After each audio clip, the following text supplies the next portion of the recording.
Hi எல்லாருக்குமே அவங்க pregnancy process, அவங்க லேபர் டே எக்ஸ்பீரியன்ஸ் வந்து ரொம்ப மெமரபுளாக இருக்கும். அதில் ப்ளசன்ட் மெமரிஸ் இருக்கும், இல்லை அன்பிளசன்ட் மெமரிஸ் இருக்கும், ரெக்ரெட்ஸ் இருக்கும். எப்படியோ நம்ம perception maybe later the years about the pregnancy process மாறலாம். ஆனால் அது ஒரு மெமரபிள் இன்சிடெண்ட்டாக தான் இருக்கும். ஸோ என்னோட லேபர் டே ஜஸ்ட் இப்போ ரீசெண்டாக க்ராஸ் ஆச்சு. ஸோ நான் அதை டாக்குமெண்ட் பண்ணும் அப்படின்னு நினச்சேன். அதனால தான் இந்த வீடியோ. ஸோ என்னோடய டியூ டேட் வந்து ஆகஸ்ட் 18th. நான் வந்து நான் கன்சீவ் ஆன period I think it was around November December. So நான் 7 months ஒர்க் பண்ணிகிட்டு இருந்தேன் பெங்களூரில். அதுக்கப்புறம் I took years leave and I came to Chennai. And சென்னையில் வந்து it was fine. But 9th month வந்து பிபி ஷார்ட் அப், லைக் ரொம்ப ஹை பிபி ஆயிடுச்சு. அண்ட் ஆல்ரெடி நான் டயபெட்டிக்ஸ்க்கு வந்து டயட்டில் இருந்தேன். ஜெஸ்டேஷனல் டயபெட்டிக்ஸ் இருந்துச்சு. டேப்லெட்ஸ் கொடுக்கல. பட் 9th month வந்து பிபி அதிகமானோன்னு 2த்துக்கும் டேப்லெட்ஸ் கொடுத்துட்டாங்க. So I was classified a high risk patient. So every other day வந்து நான் ஹாஸ்பிட்டல் போய் மூவ்மெண்ட்ஸ் பார்க்கணும், பொசிஷன் பார்க்கணும் அப்படிங்கிற மாதிரி. ஸோ டாக்டர் வந்து நான் ஹை ரிஸ்க் பேஷண்ட் அப்படிங்கிறனால ஹெட் வந்து வஜைனால கொஞ்சம் ப்ளேஸ் ஆயிடுச்சு. நான் செஃபாலிக்கில் தான் இருந்துச்சு. கொஞ்சம் லேபர் நோக்கி பேபி மூவ் பண்ணுச்சுன்னா நம்ம பெயின் இன்டியூஸ் பண்ணிடலாம் எப்போனாலும் அப்படி சொல்லிட்டாங்க. ஸோ அப்போ தென் செக்கப் போயிட்டு வந்துட்டு இருந்தோம். சம்டைம்ஸ் பேபி பொசிஷனில் அனுப்பிச்சிடுவாங்க. ஃப்ரைடே வந்து போகும்போது ஹார்ட் ரேட் கிராஃபில் வந்து கொஞ்சம் டிஸ்கிரிபன்சிஸ் இருக்குது, அவங்க அன்ஹாப்பியாக இருந்தாங்க அப்படி சொல்லி ஃப்ரைடேவே அட்மிட் ஆயிருங்க அப்படி சொல்லிட்டாங்க. ஸோ ஃப்ரைடே வந்து அட்மிஷன் போட்டுருங்க அப்படின்னு சொன்னாங்க. ஸோ ஓபி பார்த்த இடம் வேறு, அட்மிஷன் போடுற இடம் வேறு. எங்கள் சென்னை அண்ணா நகரில் ஒரு ரெப்யூட்டட் ஹாஸ்பிட்டலில் தான் பார்த்தோம். ஸோ அங்கே போய் அட்மிட் ஆகிட்டோம். ஹாஸ்பிட்டல் எப்படின்னா லேபர் ரூம் வந்து it's like a common room where like 10 beds இருக்கும். People will come and then go. So நம்ம எப்படின்னா அடுத்தவங்க ப்ராசஸ் உங்களுக்கு விசிபிளாகவே தெரியும். காட் வந்து பக்கத்தில் தான் போட்டிருப்பாங்க. ஸோ நான் வந்து ஃப்ரைடே நைட் அட்மிட் ஆனேன். Friday 7 o'clock first injection, first gel வச்சாங்க. I was very much conscious. எனக்கு பெயின் எதுவும் வரல. I was consciously witnessing everybody's process. So ஐயோ எல்லாம் என்னடா இது அப்படி எல்லா பக்கமும் கத்துவாங்க, சத்தம் வரும். அவங்க லைக் அந்த ப்ராசஸ் எல்லாம் பார்க்குறது வந்து மென்டலி ரொம்ப ட்ரொமேட்டிக்காக இருந்துச்சு. ஏன்னா எனக்கு ஊசினாலே பயம். லைக் இந்த ப்ரெக்னென்சி டைமுக்கு அப்புறம் தான் நிறைய சுகர் டெஸ்ட் பண்ணி ஊசி பயம் இப்போ கொஞ்சம் போயிருக்கு. ரொம்ப பயம் ஊசி. அண்ட் ஹாஸ்பிட்டல் என்விரான்மெண்ட்டே எனக்கு ட்ராமா. அந்த இடத்துல போட்டுட்டு எல்லாரும் கதறாங்க அப்படியே தெல் ப்ளீட். அந்த தேர்ட் ஜெல்லாம் வலி வரும்போது நர்ஸ் எல்லாம் கையெடுத்து கும்பிட்டு எனக்கு வந்து பேபி எடுத்துருங்க ஷீ கூட பண்ணிடுங்க அப்படியே தெல் ப்ளீட் லைக் எனி திங். அந்த ப்ராசஸ் வந்து நான் ரொம்ப கான்ஷியஸாக விட்னஸ் பண்ணிகிட்டே இருந்தேன். அது எனக்கு மென்டலி வந்து ரொம்ப ட்ரொமேட்டிக்காக இருந்துச்சு. ஸோ 7 o'clockலேருந்து நைட் 12 o'clock செகண்ட் ஜெல் வச்சாங்க. நைட் 12க்கு செகண்ட் ஜெல் வச்சுட்டு மார்னிங் வரைக்குமே செகண்ட் ஜெல் வச்சுட்டும் எனக்கு சீரீஸ் ஆஃப் பெயின்லாம் இல்லை. பட் பெயின் என் பாடி அண்டர்கோ பண்ணிச்சுன்னு அந்த கிராஃப் சொல்லிச்சு. பட் எனக்கு கான்ஷியஸாக ஒன்றும் நான் ஃபீல் பண்ணல. அப்புறம் தேர்ட் ஜெல்லும் வச்சாங்க. தேர்ட் ஜெல் வச்சதுலேருந்து ரொம்ப டெரிஃபைங்காக இருந்தது அந்த ப்ராசஸ். தேர்ட் ஜெல் வந்து நெக்ஸ்ட் டே சாட்டர்டே ஒரு 2 o'clock அப்படி வச்சாங்க. 2 o'clockலேருந்து full pain. It was like horrifying. அதாவது உட்கார முடியாது, நடக்க முடியாது, எந்திரிக்க முடியாது. என்ன பண்ணுறேன்னு நான் கான்ஷியஸாகவே இல்லை. கான்ஷியஸாக இப்படி கண்ணெல்லாம் அப்படியே மயங்கி இருட்டிட்டு போகுது. I'm like I have to push the baby out அந்த மாதிரி தான். அதுக்கு முன்னாடி நான் அட்மிட் ஆகிறதுக்கு லைக் ஒரு 1 day 2 days முன்னாடி என் ஃப்ரெண்டோட அம்மா வந்து she send me a video. இந்த வீடியோ ஷீ செட் லைக் உனக்கு கான்ட்ராக்ஷன் பெயின் வரும்போது, சிவியராக வரும்போது ஒரு மூவ்மெண்ட் கொடுத்து அது புஷ் கூட அப்படி சொல்லிட்டாங்க. லைக் ஷீ டாட் மீ அதை எப்படி பண்ணும் அப்படி சொல்லி. அது பேபி வந்து ஹெட்டை வந்து ஃபிக்ஸ் ஆயிரும் அப்படின்னு சொல்லிட்டு. எனக்கு வந்து தேர்ட் ஜெல் கொடுத்து பெயின் ரொம்ப இன்டென்ஸாக வருது. பட் 1 centimeter தான் டைலேஷன் இருந்துச்சு.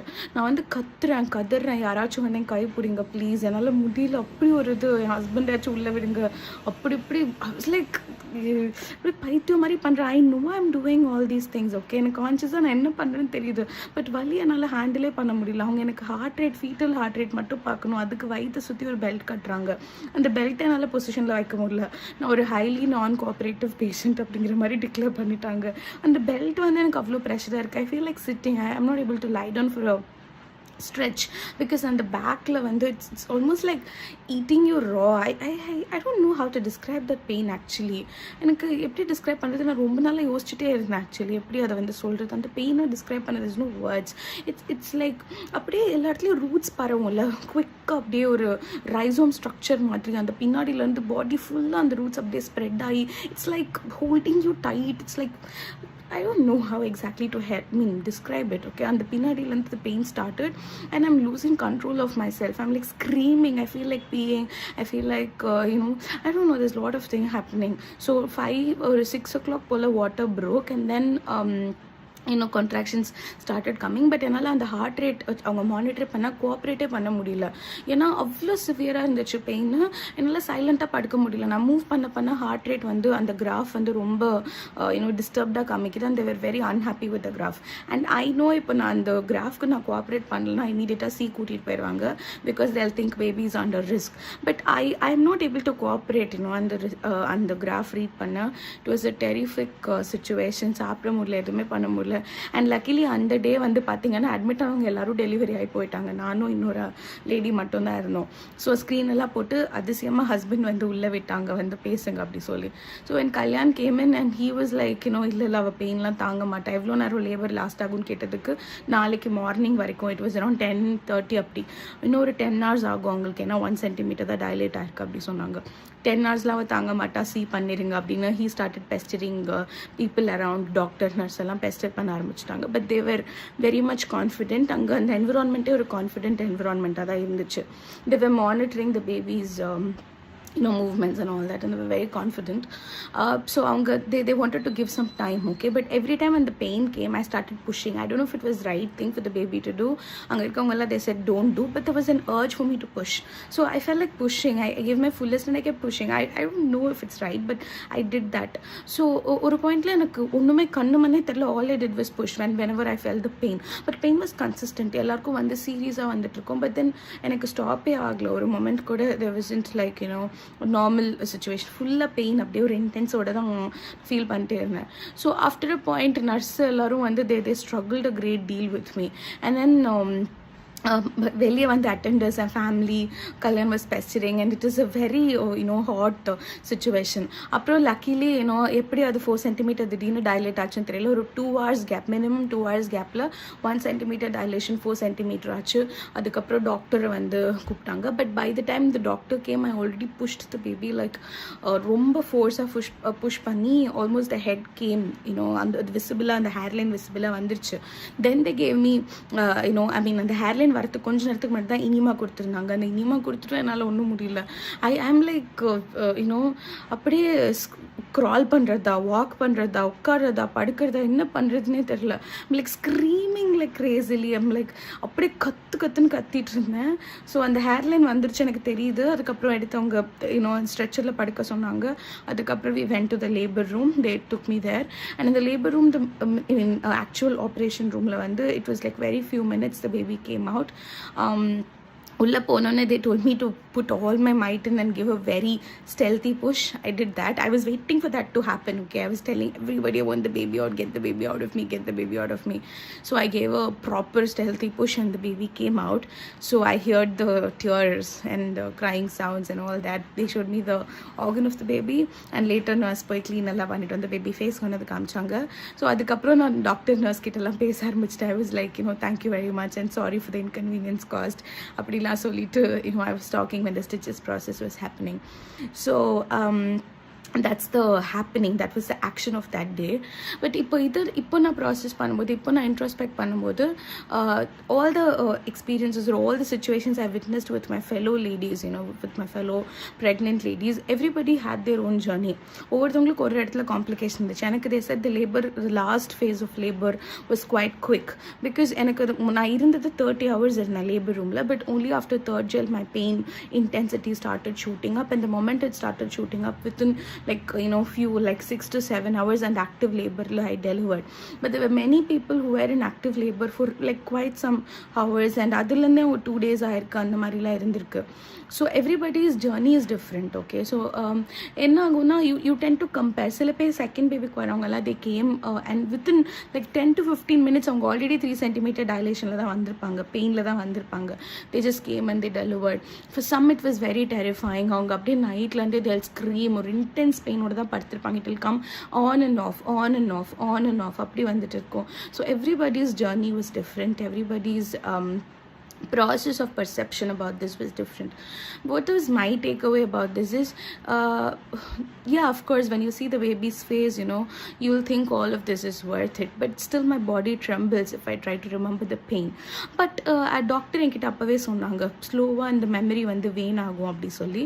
அது உண்மைதான். அந்த பெயினோட இன்டென்சிட்டி, அந்த டேயோட ஒரு ஹாரிஃபைங் ட்ரெம்பிளிங் ஃபீலிங் வந்து அப்படியே டிம்னிஷ் ஆகுது. அதை என்னால் ஃபீல் பண்ண முடியுது. Maybe that's how things are designed நினைக்கிறேன். அதனால தான் still people opt for second and third babies நினைக்கிறேன். So it is like take அவேன்னு பார்த்தீங்கன்னா, I think there has to be a will in you, like free will. Okay, ஒரு belief that you will get the baby out, that it will happen. And they told me not to push.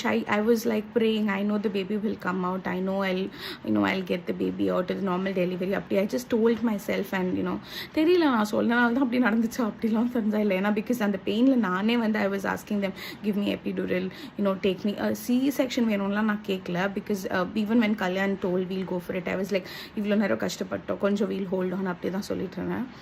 So it's kind of a crazy experience. I don't know how I pulled it off. Kandipa, all the prayers, blessings, idella not 200%, because I'm not someone who can really withhold pain. People say that I'm mentally strong, all that, but really I'm not. I'm scared. I'm shit scared person. So this experience is kind of terrifying. The aftermath, the bodily the repercussions of the incident are still there, but and the incident, when it feels like something huge and humongous now that if I recall. And if you patiently listen to all of this, and if you are in the process, don't worry, believe in yourself, believe in your body, believe in your baby. Your body and your baby will be